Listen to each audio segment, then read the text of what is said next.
Olá, estudantes e professores do 9º ano do Ensino Fundamental. Eu sou o Tony, professor de matemática, e hoje nós vamos mais um pouquinho de correções aí da AP, da terceira etapa, 9º ano, né?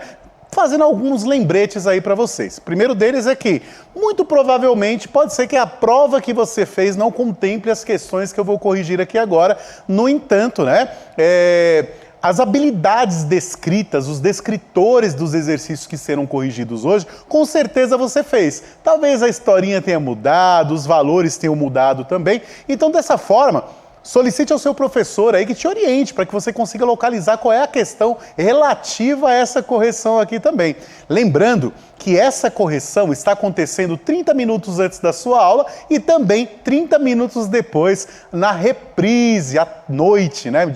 Me parece que às 6 horas da tarde aí, né? Às 18 horas, temos também a reprise dessa correção aí também. Tá certo? Bom, vamos lá, gente. Só para lembrar, né, que a AP é uma prova, né, de avaliação do aprendizagem em processo, né? E nós fazemos isso aí levando em consideração todas as habilidades, né, que você aprendeu até o 9º ano. Então, não necessariamente são habilidades que você viu esse ano, tá certo? Então, a gente fez aí uma ideia cumulativa dessas habilidades. Beleza? Vamos para as questões, então? Primeira questão de hoje aí, que vai ser corrigida, é uma questão muito simples, que diz respeito à reta numérica, né? Então, o descritor aí dessa questão é identificar a localização de números racionais na reta numérica. Só para lembrar, né, a reta numérica é uma forma de representar os números, né? Nesse caso aí nós vamos representar números que são racionais, são aqueles números que podem ser escritos na forma de fração, ou seja, números que podem ser escritos na forma A sobre B, onde A e B são números inteiros e B deve ser diferente de zero, porque nós não podemos dividir absolutamente nada por zero. Nós podemos dividir o zero por qualquer coisa. Aliás, nós podemos aplicar aí, né, qualquer tipo de operação com zero. Podemos multiplicar com zero, subtrair e adicionar o zero.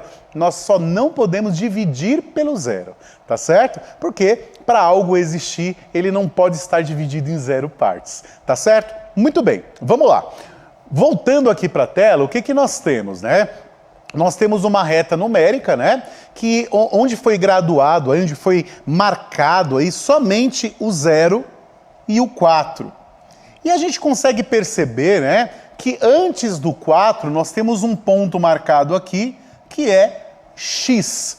E nós queremos determinar qual é o valor desse x, levando em consideração essa reta numérica, levando em consideração essa graduação apresentada aí para você. Tá certo? Então vamos lá, gente, olha só. Se nós contarmos aí, deixa eu só apagar essas canetas aqui para ajudar, né? Se nós contarmos aí bem direitinho, né? Entre o 0 e o 4, nós temos quantos tracinhos aí? Vamos ver? Vamos lá, ó. 1, 2, 3, 4, 5, 6, 7 e o 8º seria aí o 4. Bom, muito bem. Então, se do 0 ao 4, né, incluindo o 4, nós temos aí 4 pontos, né? Então, nós vamos dividir o 4 por 8 e nós vamos ter aí meio, né? Se nós dividirmos aí, né? Vou até fazer a divisão aqui para a gente poder identificar qual é, né, a graduação que nós vamos utilizar, né? Então, vamos acrescentar um 0, coloco o 0 aqui, puxo a vírgulazinha. O 8 cabe aí, no caso, no 40, 5 vezes, né? 5 vezes 8, 40, para 40, nada. Isso quer dizer que a cada tracinho que nós temos aí, né, vai pular, né, vamos dizer assim, vou falar pular, né, meio, né, ou seja, 5 décimos, né. Então, primeiro nós temos aí 5 décimos, depois nós temos aí 1 inteiro, depois nós temos 1 inteiro e 5 décimos, depois nós temos aí 2 inteiros, depois nós temos 2 inteiros e 5 décimos, depois 3 inteiros, né? Então a gente percebe aí então que esse x, né, ele é 3 inteiros e 5 décimos, né? Nós temos aí uma resposta oficial para essa questão, né, com alguns comentários também, né? Então vamos subir aí esses comentários para a gente poder analisar. Vamos lá. Primeira coisa, a única sequência que cabe nessa disposição apresentada na reta é pulando, né? Note que nós colocamos aí entre aspas, né? A cada 5 décimos, né? E aí, o que que nós temos, né? Vamos colocar então essa graduação aí de forma oficial nessa reta numérica e a gente vai perceber exatamente o que foi falado para vocês, né? Em vermelho, nós temos aí, né? Todos os pontos, né? Que não são o x no caso, né? Então temos aí meio, 1 inteiro, 1,5, 2 inteiros, 2,5, 3 inteiros, e aí em roxo, né, em lilás, está representado aí o x, que são 3 inteiros e meio, ou 3 inteiros e 5 décimos, né? Então, dessa forma, nós podemos aí assegurar que a resposta para essa questão é a alternativa D, 3 inteiros e 5 décimos. Muito prático, né? Muito fácil, né? Então, veja só, é claro que quando nós fizemos essa prova, estava tudo bonitinho lá, tudo já impresso na sua folha, mas quando você for fazer uma reta numérica aí no seu caderno, ou em qualquer outra folha, seja de sulfite ou até mesmo folhas quadriculadas, né, que representem uma facilidade no quadriculado, sempre utilize a régua e a distância entre uma graduação e a outra tem que ser sempre a mesma. Se você vai pular de 1 em 1, de 2 em 2, de 5 em 5 ou de 10 em 10, a distância entre esses pontos deve ser sempre a mesma, para que a gente mantenha aí, vamos dizer, uma certa proporcionalidade. Beleza? Muito bom. Então vamos lá, vamos para a próxima questão, né? É uma questão super simples também, que diz o seguinte, ó. Olha que bonitinha, né? O descritor dessa questão é resolver problema envolvendo noções de volume, né?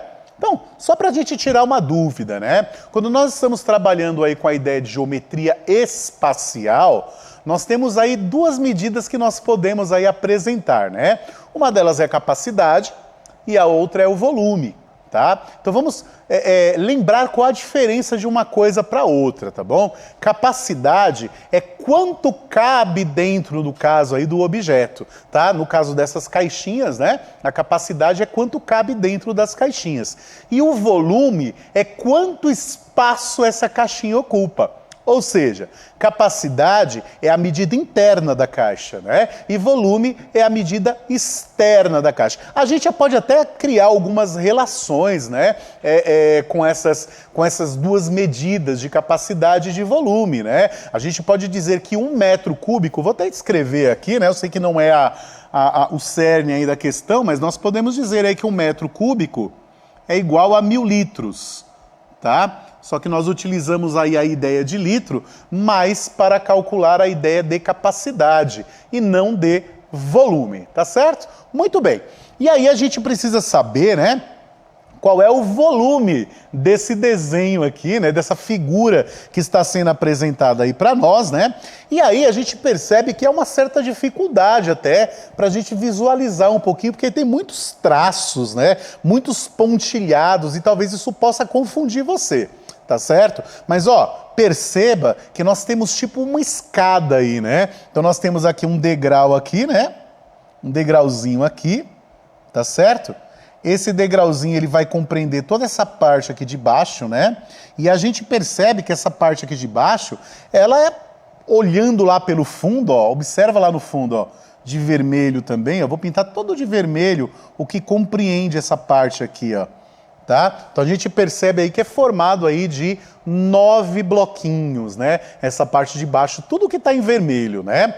A segunda pilha que nós temos aí, vamos dizer assim, o segundo degrau que nós temos, eu vou fazer de azul, ó, essa partezinha aqui, ó, ele compreende tudo isso daqui, ó, tá? Vou fazer até a parte de baixo aqui, ó.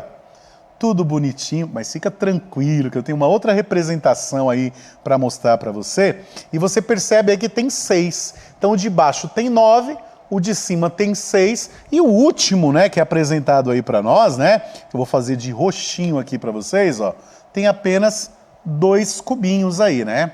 Tá? Então nós temos aí 9 embaixo, depois nós temos 6 e depois nós temos mais 2, tá certo? E aí o que que diz, né, o texto da questão, né? O sólido representado no desenho abaixo é formado por cubos iguais, né? Então cada cubinho desse daí tem o mesmo volume. Cada cubo que compõe esse sólido possui medida do volume igual a 1 centímetro cúbico. O que vem a ser 1 centímetro cúbico, né? 1 centímetro cúbico seria a mesma coisa que dizer para vocês que nós temos cubos que possuem arestas todas iguais de 1 centímetro, né? Então ele tem 1 centímetro de largura, 1 centímetro de profundidade, 1 centímetro de altura, né? E aí, quando nós calculamos o volume, nós multiplicamos aí as 3 dimensões desse cubo. Então nós temos 1 vezes 1 vezes 1, que vai dar 1, centímetro vezes centímetro vezes centímetro, centímetro cúbico. Inclusive, o termo cúbico já vem dessa ideia do cubo, né? Do volume do cubo, tá certo? Então, cada cubinho desse daí tem 1 centímetro cúbico, porque todas as suas arestas possuem 1 centímetro, tá certo? Mas, ó, fica de olho na tela, ó. Preparei uma representação bacaninha para você, ó. Dá uma olhadinha, ó. Eu refiz o desenho, ó. Perceba que tá parecidinho, né? Talvez a posição não esteja tão igual, né? Mas é a mesma figura, tá? Então a gente percebe aí, ó, os degraizinhos todos bonitinhos, né? E olha que bacana, gente, ó, eu vou separar essas camadas aí para que você possa perceber, né, cada uma delas, ó. Então, ó, observe as camadas da figura separadas, ó. Então, olha aí, ó, separei as camadas, né? Então, ó, voltei, ó, a figura era assim, vou separar as camadas, né? Então, o que nós temos, ó? Nós temos que, nessa parte aqui de baixo, ó, nós temos 9 cubos. Você pode contar aí que são 9, né? Na de cima, nós temos 6 cubos. E na última, né, a do topo, nós temos 2 cubos, né? Então, aí colocando a nossa resposta, nós vamos fazer 9 mais 6 mais 2 igual a 17, né? 9 mais 6, 15, mais 2, 17. Ou 9 mais 2, 11, mais 6, 17. A ordem não importa muito, né? O resultado vai ser sempre 17. Então, a alternativa dessa questão é a alternativa C. Muito tranquilo, né? Muito tranquilo.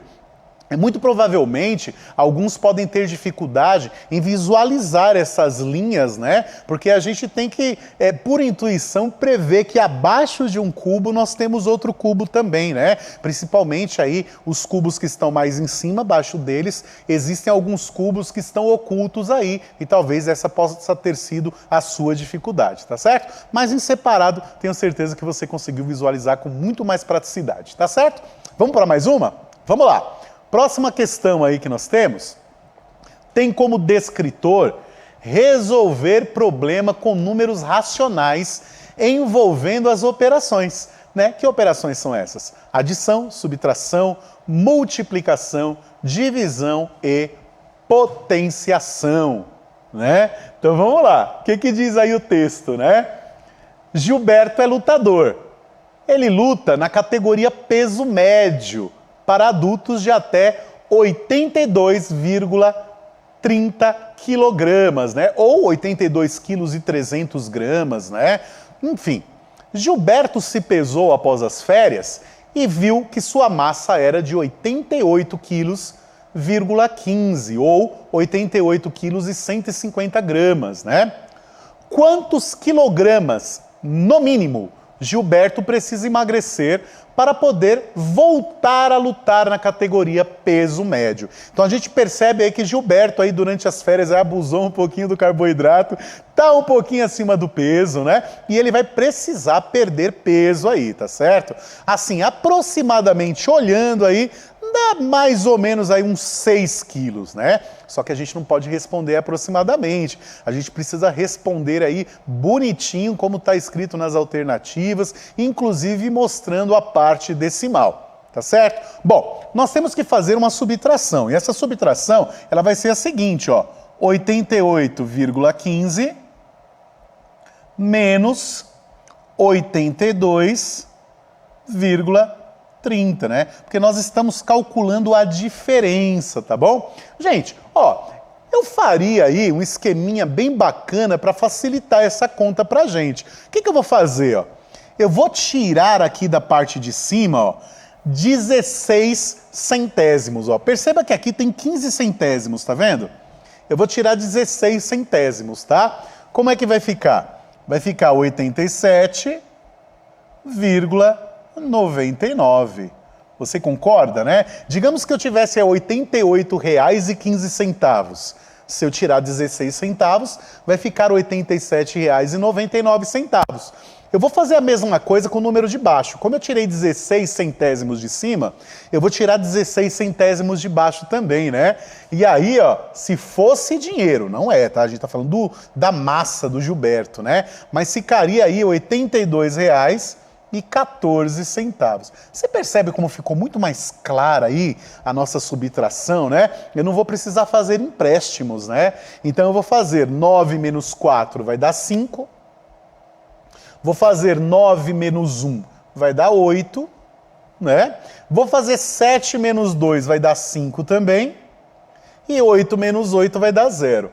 Como as duas parcelas possuíam duas casas decimais, a nossa resposta também vai ter duas casas decimais, né? Então serão 5 inteiros e 85 centésimos, ou 5,85 quilogramas, ou 5 quilos 850 gramas, né? Bom, eu preparei também, gente, a nossa correção aí, né?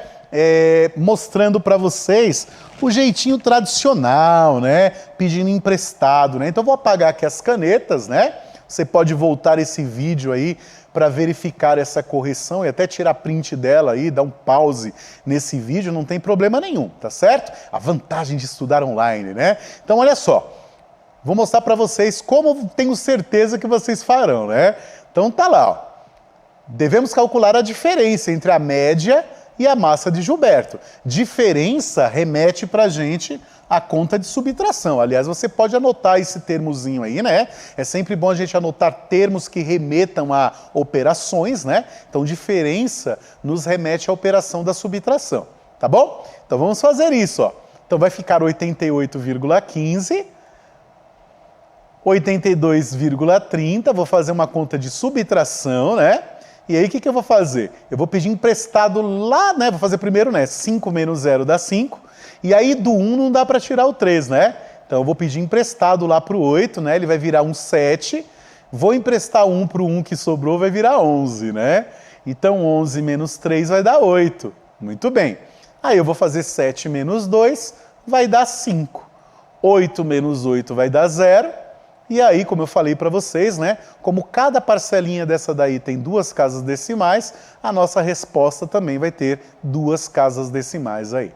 Tá certo? Então, a nossa resposta está na nossa alternativa A, 5 inteiros e 85 centésimos. Pessoal, eu sei que talvez eu esteja chovendo no molhado aí, né? Mas toma bastante cuidado quando vocês forem fazer operações com números decimais, né? Você já deve estar ouvindo isso aí desde que você era pico-ruxo lá nos anos iniciais, né? Onde diz que quando nós estamos fazendo adição e subtração, devemos colocar vírgula debaixo de vírgula, né? Quando nós colocamos a vírgula debaixo da vírgula, as outras classes e ordens numéricas vão ficar bem alinhadinhas, né? Isso vai facilitar bastante para você na hora de fazer esse cálculo, beleza? Outra coisa, dá uma olhadinha nessa dica que eu dei para vocês de fazer essa subtraçãozinha para correr aí desse empréstimo, né? Porque pode facilitar bastante para você, inclusive no que diz respeito ao cálculo mental, beleza? Vamos lá para a próxima? Vamos lá, mais uma, vamos lá. Então, a nossa próxima questão é uma questão relacionada à geometria, né? E o que diz? Identificar propriedades de triângulos pela comparação de medidas de lados e ângulos, né? Então nós podemos aí comparar, né, os triângulos a partir da medida dos seus lados e a partir dos seus ângulos também, né? Então observe os triângulos abaixo. Qual desses triângulos é equilátero? Gente, quando nós falamos de triângulo equilátero, nós estamos levando em consideração uma classificação a partir da medida dos lados, tá bom? A gente não está levando em consideração os ângulos. É claro, né, que um triângulo equilátero, né, ele também, vamos dizer assim, equiângulo, né? Ou seja, os três ângulos, eles são idênticos. Então vamos recordar algumas coisinhas? Ó, então a primeira coisa, né? classificação quanto aos ângulos, né? Nós temos triângulos que são retângulos, que possuem ângulos retos, ângulos de 90 graus, tá certo? Nós temos triângulos que são acutângulos, que são aqueles ângulos que possuem 3 ângulos agudos, ou seja, ângulos menores que 90 graus. Nós temos triângulos que são obtusângulos. Olha que nomão diferente, né? Obtusângulo nos remete ao ângulo que é obtuso. O que é um ângulo obtuso? Ângulo obtuso é aquele ângulo, né, que possui mais que 90 graus. Então, o triângulo que possui um ângulo com mais de 90 graus, esse triângulo ele é obtusângulo. Não vai existir triângulos que possuam 2 ângulos obtusos, tá? Por quê? Porque a soma dos ângulos internos de um triângulo, como você já deve saber, é igual a 180 graus. Muito bem. Em relação aos ângulos, nós temos essas classificações. Em relação aos lados, nós temos outras classificações. A primeira delas, né, vou dizer assim, são os triângulos que nós chamamos de triângulos escalenos. O que são triângulos escalenos? Triângulos escalenos são triângulos que possuem os 3 lados completamente diferentes em relação às suas medidas, tá certo? Então esse vai ser o triângulo escaleno. Quando nós falamos de triângulos isósceles, nós estamos falando de triângulos que possuem 2 lados iguais. E aí, gente, a gente chega no nosso triângulo que nós estamos procurando aí no nosso exercício, que é o triângulo equilátero. O nome já fala, né? Equi significa equilíbrio, igualdade, né? Equitação, equilibrar-se sobre um cavalo, não é isso? Então a pessoa que monta cavalo, ela não está praticando equitação, ou seja, ele está se equilibrando no cavalo, né? Então, equiângulo quer dizer que, aliás, equilátero quer dizer que os lados desse triângulo estão em equilíbrio, ou seja, eles são congruentes, possuem a mesma medida, tá certo? Então, o triângulo equilátero é aquele que possui os 3 lados com a mesma medida. Então, dá uma olhadinha aí, ó, dos 4 triângulos que aparecem aí para vocês, o único que possui aí os 3 lados iguais é esse triângulo aí, né, que é o triângulo 4, né? Tá certo? Triângulo número 4. Então, olha a resposta subindo aí para vocês, né? Então, ó, triângulos equiláteros são aqueles em que todos os lados são congruentes, possuem a mesma medida. O único que é equilátero aí, ó, circulado de vermelho para você, é o triângulo 4. A nossa resposta é a alternativa D. Gente, ó, volta esse vídeo aí quantas vezes você quiser, né? Para você dar uma olhadinha nessa ideia aí, né? Dos triângulos, as classificações. Anota no seu caderno tudo que foi falado também, porque é importantíssimo que você saiba disso, tá certo? É pedido aí em vestibulares, é pedido também em concurso público. Então, essas definições são muito importantes, você tem que estar com elas na ponta da língua, se não na ponta do lápis aí, tá certo? Gente, terminamos por aqui essa parte da correção. Nós temos mais uma partezinha para corrigir com mais questõezinhas, mais 4 questõezinhas. Eu tenho certeza que vai ser, além de muito importante, né, muito relevante, vai ser também muito divertido, tenho certeza disso, tá certo? Então espero vocês aí na próxima correção da nossa AP. Um grande abraço e bons estudos!